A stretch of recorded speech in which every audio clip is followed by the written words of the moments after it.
Hey guys, तो कैसे हो आप सब। उम्मीद है कि आप सब इंजॉय कर रहे होंगे। तो आज हम बात करने वाले हैं एक नए सीक्वेंस के बारे में। हम आज किसी भी गेम की कंप्लीट स्टोरी बात नहीं करने वाले हैं।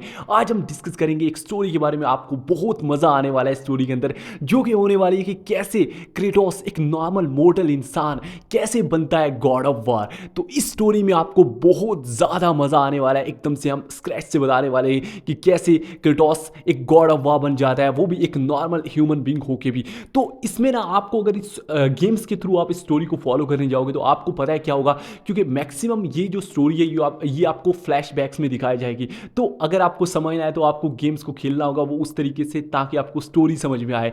तो इसीलिए मैंने सोचा यार क्यों ना इसको अपने बेस्ट अंदाज में आप तक लाया जाए, इस गेम को, स्टोरी को।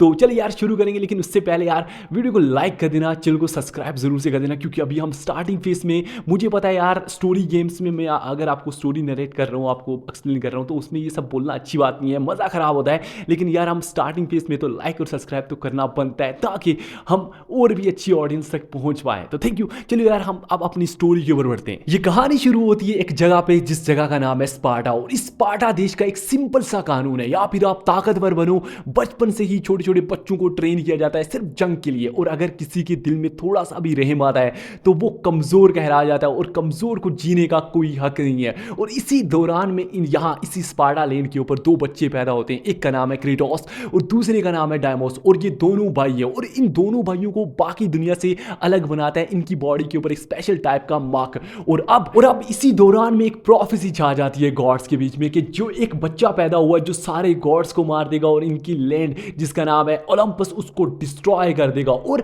जो ज्यूस है, मतलब जो गॉड्स का फादर है, और वो इन प्रोफेसीज पे बहुत ज़्यादा यकीन करता है। उसको लगता है कि प्रोफेसी सच हो सकती है, क्योंकि उसने भी अपने ही बाप क्रोनोस, एक टाइटन था जिसको मतलब जिसका थ्रोन छीन लिया था एक प्रोफेसी के ही चलते। तो वो क्या करता है, उसको मतलब शक होने लगता है कि ये प्रोफेसी सच हो सकती है। वो क्या करता है, अपने ही एक गॉड ऑफ वार एरिस और साथ में एथीना एक गॉडेस, उन दोनों को एक काम सौंपता है कि इस बच्चे जो स्पेशल टाइप का जिसके ऊपर बॉडी के ऊपर मार्क है उसको ढूंढो और उसको मार दो। और अब ये दोनों एरिस और एथीना ये दोनों पहुंचते हैं स्पार्टा में, और वहां पे इनको मिलते हैं दो भाई जिनकी बॉडी के ऊपर स्पेशल टाइप का मार्क है। और ये क्या करते हैं, जो एरिस होता है वो क्या करता है कि डायमोस को पकड़ लेता है, मतलब जो छोटा भाई है उसको पकड़ लेता है और उसको साथ मतलब क्रेटोस के सामने ही उसको ले जाता है। और साथ में ही क्रेटोस कुछ भी नहीं कर पाता है, क्योंकि क्रेटोस के पास कोई भी पावर नहीं है। और पहली बार क्रेटोस को ऐसा लगता है कि पावर ही सब कुछ है। और अब क्रेटोस के अंदर रेज पैदा होने लगती है कि ऐसा गुस्सा जिसका अंत है ही नहीं है, बस वो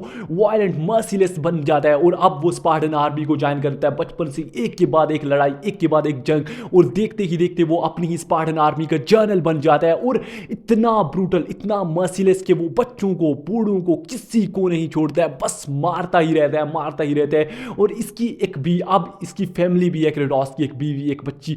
और वो अक्सर इसको बोलती है क्रेटोस को कि ये सब कब खत्म होगा, लेकिन क्रेटोस बोलता है बस एक जंग और वो जंग कभी खत्म होती नहीं है। वो बस मारता जाता है, मारता जाता है, और किसी पे रहम नहीं। इतना ब्रूटल इंसान के गॉड्स भी उसको देख के हैरान थे, क्योंकि इतना ब्रूटल कोई भी नहीं हो सकता है जो किसी पे मर्सी ना दिखाए। टाइम बीतता जाता है, एक के बाद एक जंग, एक के बाद एक जंग, और फाइनली वो बैटल आ जाती है। बैटल जो क्रेटोस लड़ता है बारबेनियन के साथ, बारबेनियन किंग। और क्रेटोस को लगता है कि वो इजीली इस जंग को जीत सकता है, लेकिन बारबेरियन बहुत ज्यादा होते हैं और क्रेटोस की आर्मी को बिल्कुल मार देते हैं। वो क्रेटोस के ऊपर भी कोई रहम नहीं दिखाते हैं। एक एक बंदे को, क्रेटोस की एक एक आर्मी को वो चुन चुन के मारने लगते हैं। और अब क्रेटोस ऑलमोस्ट मरने ही वाला था, और अब क्रेटोस ऐसा फैसला लेता है जो उसने कभी जिंदगी में सोचा भी नहीं था। वो अपनी जान की भीख मांगता है, किससे, गॉड ऑफ वार एरिस से भीख मांगता है कि अगर आज तू मेरे इनिमीज को मार देगा, मतलब मुझे इनसे बचा लेगा, तो मेरी जिंदगी अब से तेरी है। और एरिस क्रेटोस की ये पुकार सुन लेता है, और उसको भी दिखता है, क्योंकि एरिस एक गॉड ऑफ वार है, वो पूरी तरीके से नजर में रखता है हर वार को। उसको दिखता है कि क्रेटोस एक ऐसा ब्रूटल इंसान है जो किसी पे रहम नहीं दिखाता है, जो मतलब उसको वो देखता आ रहा था उसकी हर जंग, तो वो ऐसे बंदे को खोना नहीं चाहता था। और एरिस ने अगर अगर क्रेटोस ने ये पुकार लगाई है कि उसकी सारी अगली जिंदगी वो तेरे नाम करेगा, मतलब तेरा एक प्यादा बन के रहेगा, तेरा गुलाम बन के रहेगा, तो एरिस को ये बहुत अच्छा मौका लगा और क्रेटोस की वो हेल्प करता है। वो क्रेटोस को देता है एक ब्लेड ऑफ केओस, एक नए टाइप की हथियार जो अब उसकी बॉडी के ऊपर चिपक जाते हैं, एक स्टक होके रह जाते हैं, ताकि ये गुलामी का निशान बन के रह जाते हैं। और अब क्रेटोस ब्लेड ऑफ केओस को यूज करके साइबेरियन किंग को उड़ा देता है और अब क्रेटोस की पूरी जिंदगी गुलामी में कटने वाली है, वो भी एरिस के गॉड ऑफ वार की। और अब क्रेटोस को कुछ भी काम मिलता है, मतलब एरिस कुछ भी करने को बोलता है तो क्रेटोस बिना मर्सी किए सभी को मारता जाता है, मतलब कुछ भी रहम नहीं। बस अगर एरिस कुछ बोल देता है तो बस उसने जाना है और सिर्फ उड़ाना है, लोगों को मारना है, कुछ भी नहीं सोचना है। बस चाहे बूढ़े हो बच्चे हो, इतना ब्रूटल इंसान कोई हो ही नहीं सकता था जितना कि क्रेटोस के अंदर वो रेज थी, जिसकी बदौलत वो इतना बेरहम था। और इसके बावजूद, इतना बेरहम होने के बावजूद, एरिस को कहीं ना कहीं लगता था कि क्रेटोस अभी भी उतना बेरहम नहीं है, उसके अंदर थोड़ी सी रहम की जगह है। और वो क्या करता है, इसको खत्म करने के लिए एक ट्रिक करता है। क्रेटोस को क्या करता है कि वो एक विलेज पे अटैक करने को बोलता है कि ये विलेज मेरा है और यहाँ पे जितने भी लोग बसे हुए हैं इनको सबको मार दे, क्योंकि ये मेरी जगह है और मेरे नाम की है, इनको सबको मार दे। और क्रेटोस बिना सोची समझे उस विलेज पे अटैक कर देता है और जो इसकी आर्मी थी वो क्रेटोस को आंख बंद करके फॉलो करती है और क्रेटोस बोलता है कि इन सभी को मार दे, कोई भी बचना नहीं चाहिए।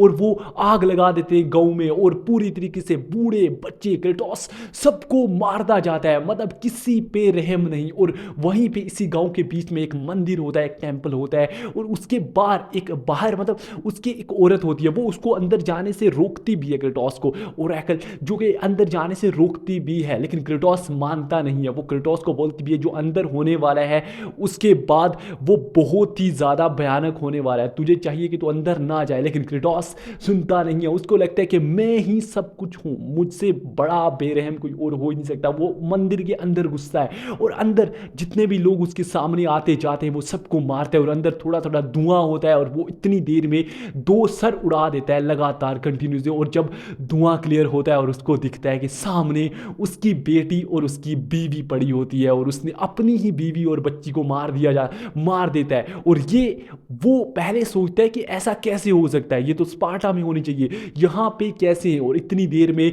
यहाँ पे क्या होता है कि एरिस वहाँ पे अपना आप को शो करता है और वो क्रेटोस को बोलता है कि फाइनली मेरे बच्चे तू अब बन चुका है डेथ, मतलब तू अब मौत है, तेरे अंदर अब कुछ भी कमजोरी नहीं बची है, अब तू किसी को भी बिना सोचे समझे मार सकता है, अब तू तैयार है। और ये वो एरिस इसलिए सोचता है कि एरिस को लगता है कि ये चीज़ क्रेटोस को और ताकतवर बनाएगी, लेकिन इसका उल्टा हो जा रहा है। एरिस मतलब क्रेटोस को पूरी तरीके से गुस्से में आ जाता है, क्रेटोस को लगता है कि मेरे साथ ऐसा कैसे कर सकता है एरिस, और वो अब बदले की सोच लेता है, इसका पूरा उल्टा।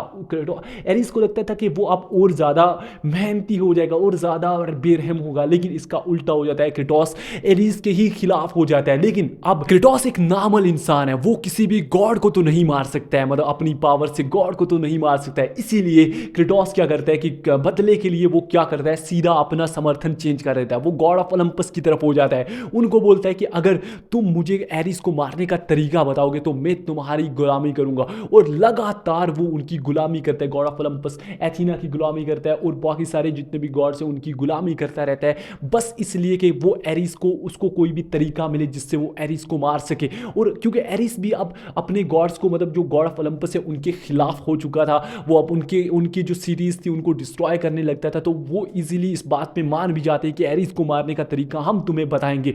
और अब होता है कि ये लगातार 10 साल तक क्रेटोस उनको सर्व करता रहता है, उनकी हर बात मानता है, उनके लिए मॉन्स्टर्स जितने भी थ्रेट्स होते हैं गॉड्स के लिए, तो वो उन सभी को मारता रहता है, क्योंकि क्रेटोस से ज़्यादा कोई भी ब्रूटल हो ही नहीं सकता था जो इजीली उनका ये काम कर पाए। तो इसके बाद फाइनली 10 साल गुजर जाते हैं और क्रेटोस बोलता है कि तुम बस मेरा यूज़ कर रहे हो, फाइनली मुझे कोई भी उपाय, कोई भी सोल्यूशन नहीं दे पा रहे हो कि कैसे मैं एरिस को मार सकता हूँ। तो फाइनली एथीना एक बताती है कि कैसे तू एक गॉड को मार सकती है, वो एक ओरेकल के पास भेजती है उसको, और वो इसको बताती है कि तू एक गॉड को मारने के लिए तुझे एक स्पेशल टाइप की शक्ति चाहिए जो तुझे मिल सकती है पैंडोरा बॉक्स से। और वो इस बॉक्स को लेने के लिए तुझे एक दूर रेगिस्तान, एक टाइटन है जिसकी बैक पे एक टेंपल है, उसके अंदर तुझे जाना पड़ेगा और वहां से तुझे ये जो पैंडोरा बॉक्स तुझे वहां से मिलेगा। और वो ये भी बताती है कि आज तक कोई भी मोर्टल इंसान, कोई भी जिंदा इंसान पैंडोरा बॉक्स तक नहीं पहुंचा है, अगर पहुंचा है तो कभी भी लौट के वापस नहीं आया है। लेकिन क्रेटोस जितना एक इंसान कोई और हो ही नहीं सकता है। वो एग्री कर लेता है कि हाँ मैं जाऊंगा और इस पेंडोरा बॉक्स को लेके आऊंगा, और वो एथीना के पास वापस आता है और उस ओरेकल से जिसने इसको बताया कि पेंडोरा बॉक्स ही तुझे हेल्प कर सकता है किसी भी गॉड को मारने के लिए, तो वो एथीना के पास आता है और एथीना इसको बोलती है तुझे जल्दी करना होगा, क्योंकि एरिस जो है ना वो अब इन गॉड्स के ही खिलाफ हो चुका था। वो क्या कर रहा था, एथीना की एक सिटी है जिसका नाम है एथेंस, उसको डिस्ट्रॉय कर रहा होता है। तो अब एथीना बोलती है तुझे जल्दी करना होगा, और वो इस सफर पे निकल पड़ता है। क्रेटोस इस सफर पे निकल जाता है और अब वो पहुंचता है क्रोनोस के पास, वहां पे एक डेजर्ट पे जिसको एक श्राप मिला था कि तू बस एंडलेस, जब तक तू मर नहीं जाता है तब तक तू बस इसी रेगिस्तान में भटकता रहेगा। तो फाइनली क्रोनोस के पास पहुंचता है और उसकी बैक पे जो टेंपल है उसके अंदर घुसता है और उसको फाइनली मिल जाता है पेंडोरा बॉक्स। और अब इसको ये पेंडोरा बॉक्स वापस लेके एथेंस में आना था, लेकिन होता ये है कि क्रेटोस को, मतलब जैसे ही क्रेटोस जो इस पेंडोरा बॉक्स तक पहुंचता है ना, तो दूर एथेंस में जहाँ पे जो god of war Ares destroy कर रहा होता है उसकी सिटी को, एथेंस को डिस्ट्रॉय कर रहा होता है, उसको वहाँ पे पता लगता है कि क्रेटोस ने मतलब पेंडोरा बॉक्स हासिल कर लिया है। तो वो दूर से ही मतलब एक लकड़ी उठाता है, और वो दूर से ही फेंकता है और वो क्रेटोस को आके लगती है और क्रेटोस अंडरवर्ल्ड में गिर जाता है। और होता ये है कि क्रेटोस फिर भी हार नहीं मानता है, खुद से अपनी मेहनत से वापस चढ़ाई करके ऊपर अंडरवर्ल्ड से बाहर आ जाता है। और फिर से अब जो वो पेंडोरा बॉक्स था, वो होता ये है कि जो इसके मिनियंस थे, मतलब एरिस के मिनियंस, कुछ उसकी फौज, वो क्या करते हैं, पेंडोरा बॉक्स को उठा के एरिस तक लेके चले जाते हैं। और अब क्रेटोस जब अंडरवर्ल्ड से बाहर आता है तो वो एरिस के पास एथेंस पहुंच जाता है, और वहाँ पे जो एरिस है वो पहले ही उसके पास जो पेंडोरा बॉक्स लग चुका था, अब वो और ताकतवर होने की सोच रहा था। वो अब ज़्यूस के खिलाफ, ओलंपस के जितने भी जो गॉड्स हैं उनके खिलाफ जंग लड़ने की सोच रहा था। यहाँ पे क्रेटोस पहुंच जाता है और वो तीर चलाता है, जिसकी वजह से क्रेटोस मतलब एरिस के हाथ से पेंडोरा बॉक्स नीचे गिर जाता है और क्रेटोस इस बॉक्स को खोल लेता है और इसके अंदर से मिलती है एक शक्ति क्रेटोस को, जो एक गॉड को हराने के लिए मतलब उसके लेवल का उसको कर देती है, जिसके बाद क्रेटोस और एरिस की एक फाइनल बैटल होती है। और अब उस बैटल के बाद बीच में बहुत ज़्यादा एरिस ट्रिक्स भी यूज़ करता है कि हाँ कैसे तूने अपनी ही बीवी बच्चों को मार दिया और ये तू फिर से करेगा, तू एक नॉर्मल मोर्टल इंसान है, तू मेरे लेवल का नहीं हो सकता। लेकिन क्रेटोस बहुत ज़्यादा ब्रूटल होता है, उसके अंदर कोई भी रहम नहीं है, उसको बस अब चाहिए था एक रिवेंज, और वो फाइनली एरिस को मार देता है। और इसके बाद क्रेटोस एथीना के पास वापस पहुंचता है और उसको बोलता है कि मैंने फाइनली एरिस को मार दिया और अब आपको चाहिए कि अपना वादा पूरा करें। और वो वादा ये था कि उसकी जो नाइटमेयर्स थे, मतलब जो उसने अपनी बीवी बच्चों को मारा था, जितने भी आज से पहले काम किए थे, बुरे काम, लोगों को मारना, बेरहमी से मार देना, वो अब उसके नाइटमेयर्स बन चुके थे। मतलब वो उसको अब हर रात को सताते थे। मतलब वो चाहता था कि ये जो गॉड्स हैं ये उसकी वो जो मेमोरी है उसको सारी को उड़ा दें,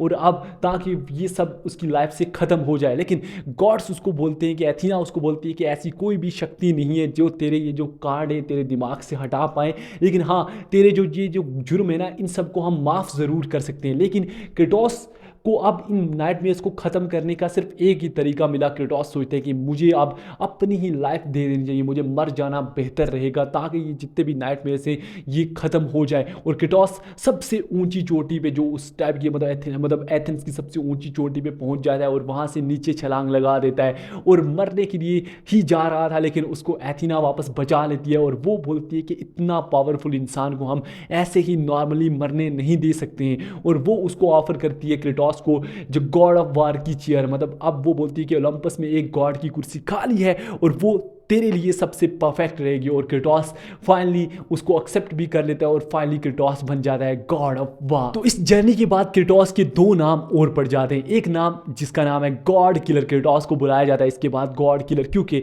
एक नॉर्मल इंसान ने कैसे एक गॉड को मार दिया, वो भी गॉड ऑफ वार को, और इसके बाद इसका नाम पड़ता है गॉड किलर। और दूसरा नाम जो कि बहुत ही ज़्यादा famous, ghost of Sparta, Sparta का गोस्ट। मतलब ये एक नाम पड़ता है क्योंकि क्रेटोस ने उस रात क्या किया था, मतलब उस मंदिर में अपनी ही बीवी बच्चों को मार दिया था उस ओरेकल की मना करने के बाद भी।